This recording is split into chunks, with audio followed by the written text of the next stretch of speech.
Hello and welcome to Writing with Steve, with me, Steve Evans. And in this video, Carol and I are going to guide you through the Sestina. The Sestina, you ask, what's the Sestina? The Sestina comes from the Latin word sextus, meaning six.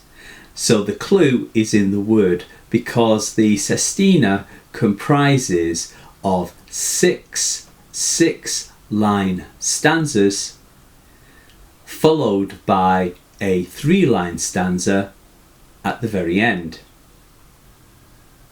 The final 3-line stanza is called the envoy or the tornada. The Sestina is a fairly complicated poem, but well worth attempting and trialling yourself. What you need to do is to choose 6 words. Now these 6 words are going to repeat in every stanza, and they are going to follow a set pattern, and we'll come to that. We'll look at that pattern. And at the very end, in the envoy, remember the 3-line stanza at the very end, you are going to place in all those 6 words. Clear as mud, yeah? Clear as mud. One way I like to look at it is to imagine a peal of bells or a bell ringing pattern. And from following this pattern, you are creating a beautiful piece of music through words. So by following this pattern, you are using repetition and rhythm, just like in bell ringing. It's far easier if I show you examples of a Sestina. One example is by W.H. Auden. The second example is by Elizabeth Bishop, both of whom experimented with this poetic form. As we go through the poems, you may detect the pattern that the poet is using. And then what I'll do is to show you a representation of that pattern, which you can check out and then start to apply to your own writing. So here goes. We're looking first at a Sestina written by W.H. Auden. Hearing of harvests rotting in the valleys, seeing at end of street the barren mountains, round corners coming suddenly on water, knowing them shipwrecked who were launched for islands, we honour founders of these starving cities, whose honour is the image of our sorrow, which cannot see its likeness in their sorrow, that brought them desperate to the brink of valleys. Dreaming of evening walks through learned cities, they reined their violent horses on the mountains, those fields like ships to cast away on islands, visions of green to them who craved for water. They built by rivers, and at night the water, running past windows, comforted their sorrow. Each in his little bed conceived of islands, where every day was dancing in the valleys, and all the green trees blossomed on the mountains, where love was innocent, being far from cities.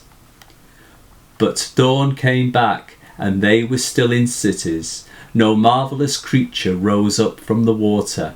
There was still gold and silver in the mountains, but hunger was a more immediate sorrow. Although to moping villagers in valleys, some waving pilgrims were describing islands.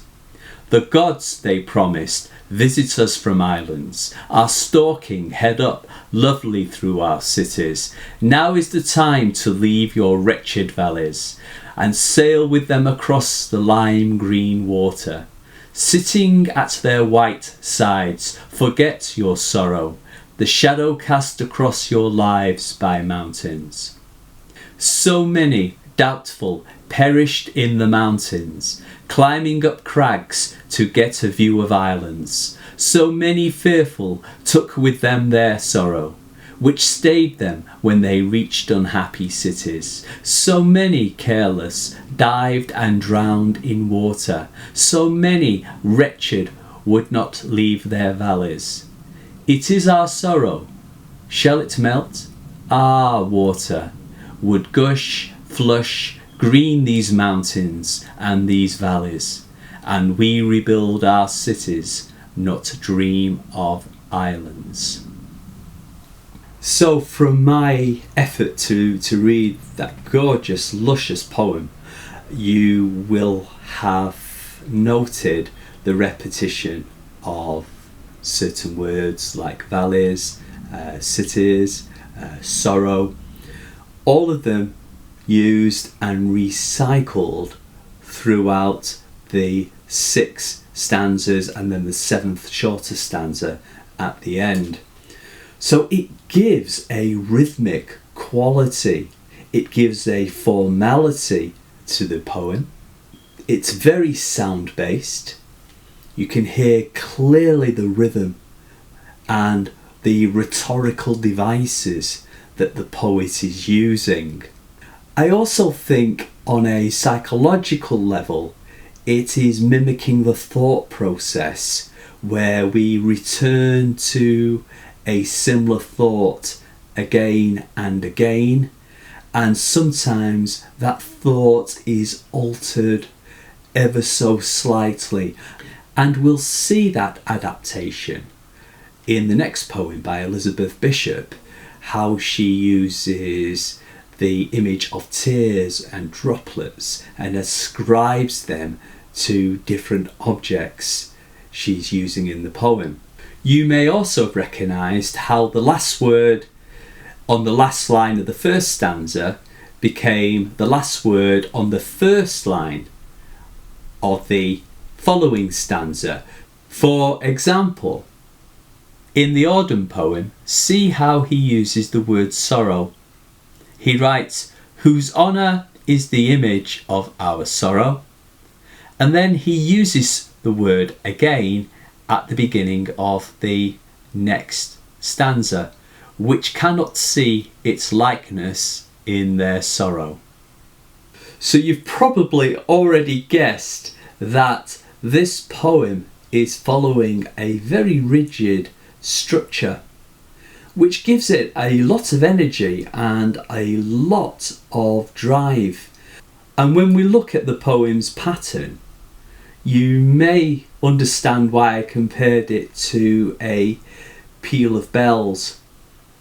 The combinations that bell ringers use when they are bell ringing to make this music and to make this rhythm. So if we look at the pattern, we can see 1, 2, 3, 4, 5, 6, which are the corresponding words being used in the 6-line stanza. Look at 6 and see how in the next stanza it then appears as the first number, 6, 1, 5, 2, 4, 3. And as we saw in Auden's poem, the 6 would be the word sorrow.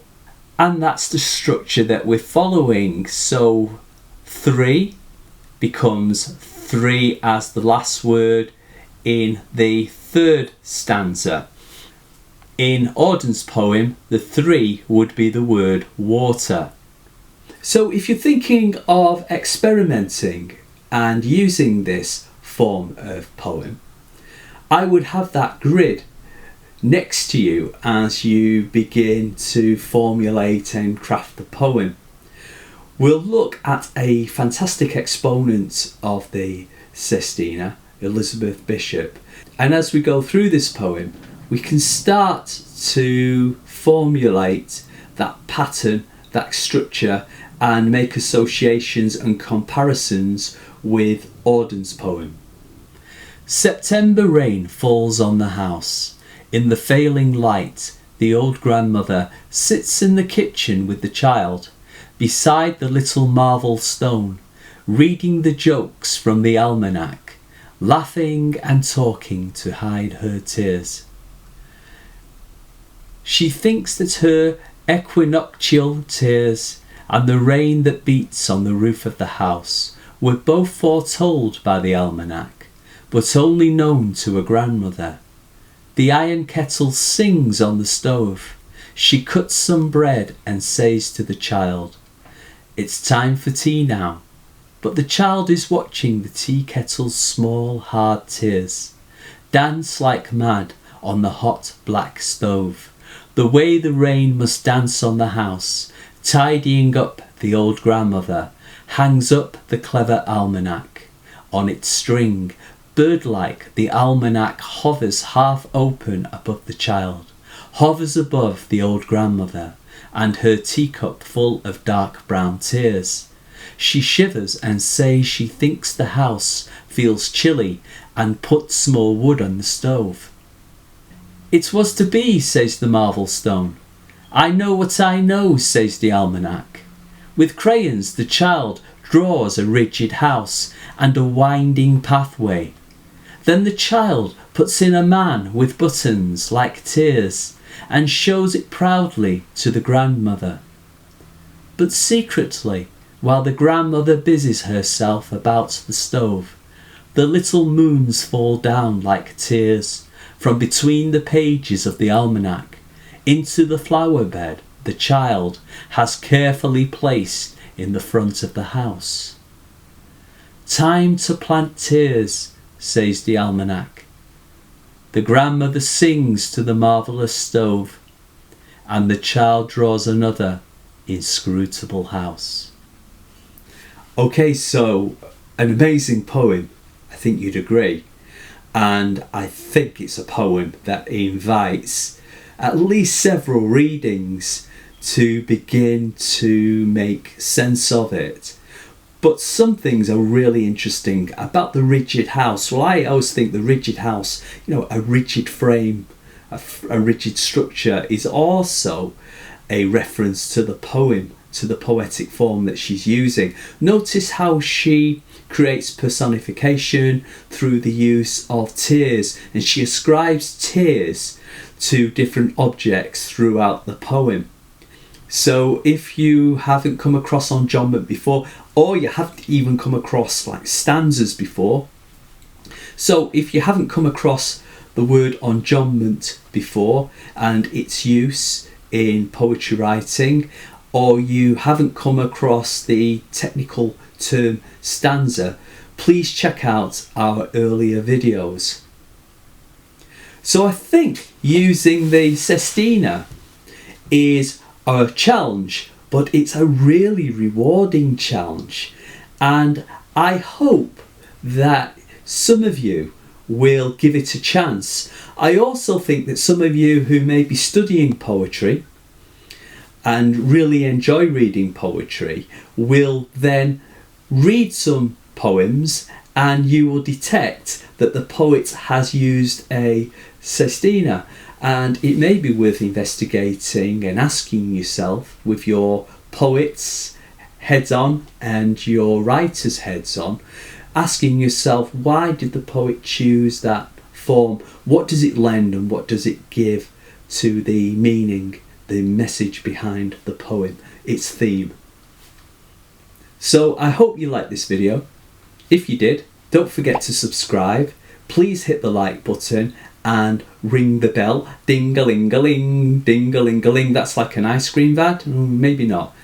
But if you hit the bell button, it does mean that you'll get future notifications of our videos. This is one video in a series of videos dedicated to writing poetry, so if you haven't checked those out yet, please do so. Also, if you like the video and you'd like us to provide more content, please leave suggestions in the comment box below. Until next time, from Carol and me, write well.